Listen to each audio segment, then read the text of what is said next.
آپ نے سنا ہوگا حضور نے سورہ رحمان کے بارے میں فرمایا ہے، سورۃ الرحمن عروس القرآن، یہ سورہ رحمان جو ہے یہ قرآن کی دلہن ہے۔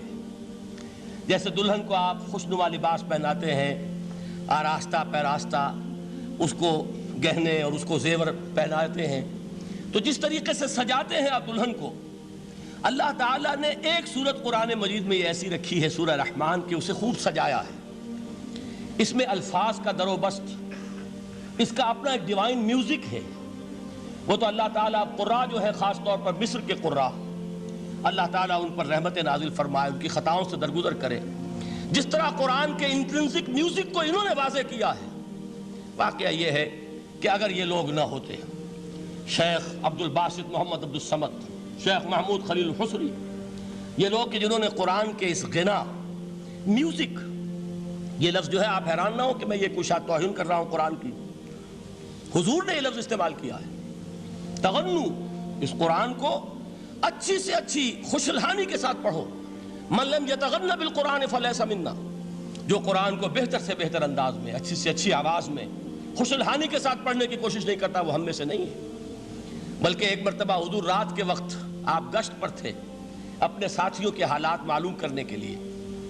حضرت ابو موسیٰ اشعری رضی اللہ تعالیٰ عنہ ایک صحابی ہیں، ان کے گھر کے پاس سے گزر ہوا، وہ رات کو تہجد پڑھ رہے تھے، کھڑے ہوئے کیف کے عالم میں قرآن تلاوت کر رہے ہیں۔ حضور کو بہت پسند آئی ان کی قرات، کافی دیر تک وہاں کھڑے سنتے رہے۔ اب انہیں کیا پتا کون سن رہا ہے۔ بالکل اسی طرح سمجھ لیجئے ایک بات یاد آئی ہے، حضور فرماتے ہیں کہ جس طرح کان لگا کر اللہ قرآن کو سنتا ہے، کسی چیز کو نہیں سنتا۔ ہمیں نظر نہیں آتا نا، ہمیں معلوم نہیں، ہم قرآن پڑھ رہے ہیں تو سننے والا کون ہے؟ سب سے زیادہ کان لگا کر خود اللہ۔ یہاں اس لیے مجھے یاد آیا کہ ابو موسیٰ اشعری کو کیا پتا تھا کہ کون سن رہا ہے؟ وہ اپنی کیفیت میں نماز میں تہجد میں قرآن کی تلاوت کر رہے تھے، اور ظاہر بات ہے ان کے گھر ایکڑوں میں بنے ہوئے نہیں تھے، ایک ایک کمرہ، ایک ایک کوئی حجرہ، ایسے ہی تو گھر تھے نا صحابہ کے۔ لہذا حضور پاس سے گزرے، آواز آئی، کافی دیر سنتے رہے۔ اس کے بعد آپ تشریف لے گئے، صبح فجر میں ملاقات ہوئی تو حضور نے تحسین کے انداز میں فرمایا، یا ابا موسیٰ انک قد اوتیت مزمارا من مزامیر آل داؤد، اے ابو موسیٰ تمہیں تو آل داؤد کے سازوں میں سے ایک ساز اللہ نے عطا فرما دیا ہے۔ جس طرح حضرت داؤد، لہن داؤدی مشہور ہے کہ جب وہ پچھلے پہر رات کو حمد کے ترانے الاپتے تھے، قرآن میں ہے کہ پرندے شامل ہو جاتے تھے ساتھ، اور پہاڑ وجد میں آتے تھے، پہاڑ بھی ان کے ساتھ شریک ہوتے تھے۔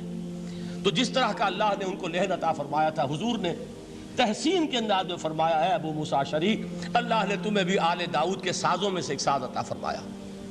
بہرحال قرآن مجید کا جو یہ میوزک ہے، قرآن کے الفاظ کا جو حسن ہے، جہاں تک حسن معنوی ہے وہ تو ہر لفظ میں ہے، لیکن یہ حسن ظاہری، حسن صوتی، حسن لفظی، یہ اپنے کلائمیکس پر آپ کو نظر آئے گا سورہ رحمان میں۔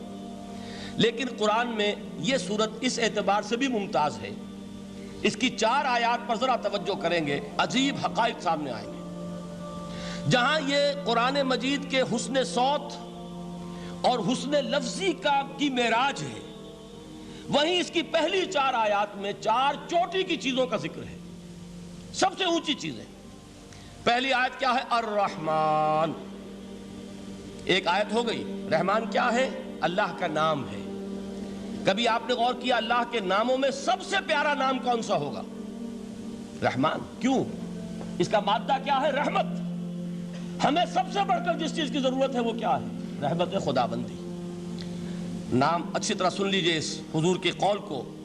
حضور فرماتے کوئی شخص جنت میں مجرد اپنے عمل کی بنیاد پر داخل نہیں ہو سکے گا جب تک کہ رحمت خداوندی دستگیری نہ کرے۔ کسی صحابی نے بڑی ہمت اور جرأت کا ثبوت دیا کہ پوچھ لیا، کیا حضور آپ بھی؟ جب آپ نے فرمایا کوئی شخص داخل نہیں ہو سکتا جنت میں محض اپنے عمل کی بنیاد پر جب تک کہ رحمت خداوندی جو ہے وہ دستگیری نہ فرمائے۔ پوچھا گیا کیا آپ بھی؟ آپ نے فرمایا ہاں میں بھی۔ آپ انداز کیجئے کہ اگر محمد الرسول اللہ بھی رحمت خداوندی کے ضرورت مند ہوں تو تاب دیگراں چہ رسد، ہماری تو سب سے بڑی ضرورت رحمت خداوندی ہے۔ اب یہ رحمت جو ہے قرآن مجید میں اللہ تعالیٰ کی یہ شان 2 الفاظ کے ذریعے سے آتی ہے، رحیم اور رحمان، اور کوئی مادہ نہیں ہے جس سے 2 نام بنتے ہوں اللہ کے۔ لیکن یہ مادہ ہے واحد رحمت کا کہ جس سے رحمان بھی ہے رحیم بھی ہے۔ رحیم صفت مشبہ ہے، رحمت دائم ہو جائے گی، مستقل ہوگی تو رحیم کہیں گے، اور رحمان اس میں رحمت کی ہے وہ شان ہے کہ جیسے ٹھاٹھے مارتا ہوا سمندر ہو، ہیجان کی کیفیت، طوفانی کیفیت، رحمت خداوندی کا طوفانی جوش، وہ ہے رحمان۔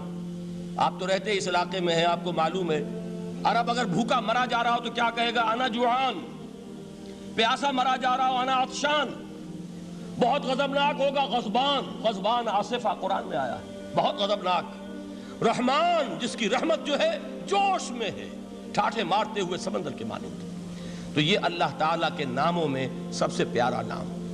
اب آگے چلیے، الرحمن علم القرآن، رحمان نے قرآن سکھایا۔ رحمت خداوندی کا سب سے بڑا مظہر، رحمان کی رحمانیت کا سب سے بڑا مظہر قرآن ہے۔ ان میں جو منطقی ربط ہے اس کو سمجھتے جائیے۔ اچھا آپ یہ سوچئے، جو علم بھی انسان کو حاصل ہوا وہ کس نے دیا؟ اللہ نے۔ سائنس کا علم کس نے دیا؟ اللہ نے۔ علم آدم الاسماء کلہا، وہ علم الاسماء جو حضرت آدم کو دے دیا گیا تھا ازل میں، یہ اسی کا ظہور ہے، یہ اسی کی ایکسفولیشن ہے جو ہو رہی ہے اور ہوتی رہے گی ابھی۔ اور دوسرے علم ہے وہ کس نے دی؟ اللہ نے دی۔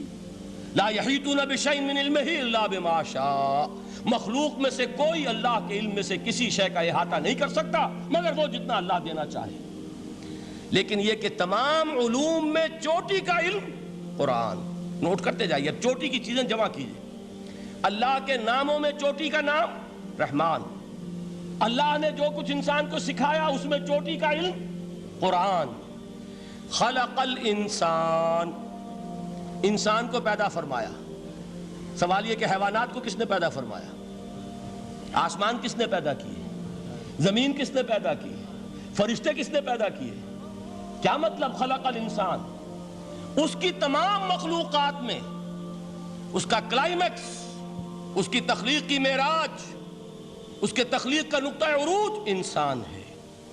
یہ ہے کہ جو مسجود ملائک بنا ہے۔ وَلَقَدْ كَرَّمْنَا بَنِي آدَمَ وَحَمَلْنَاهُمْ فِي الْبَرِّ وَالْبَحْرِ وَرَزَقْنَاهُمْ مِنَ الطَّيِّبَاتِ وَفَضَّلْنَاهُمْ عَلَى كَثِيرٍ مِّمَّنْ خَلَقْنَا تَفْضِيلًا۔ تو تخلیق میں سب سے اونچی تخلیق انسان کی، علموں میں سب سے اونچا علم قرآن کا، اللہ کے ناموں میں سب سے اونچا نام رحمان۔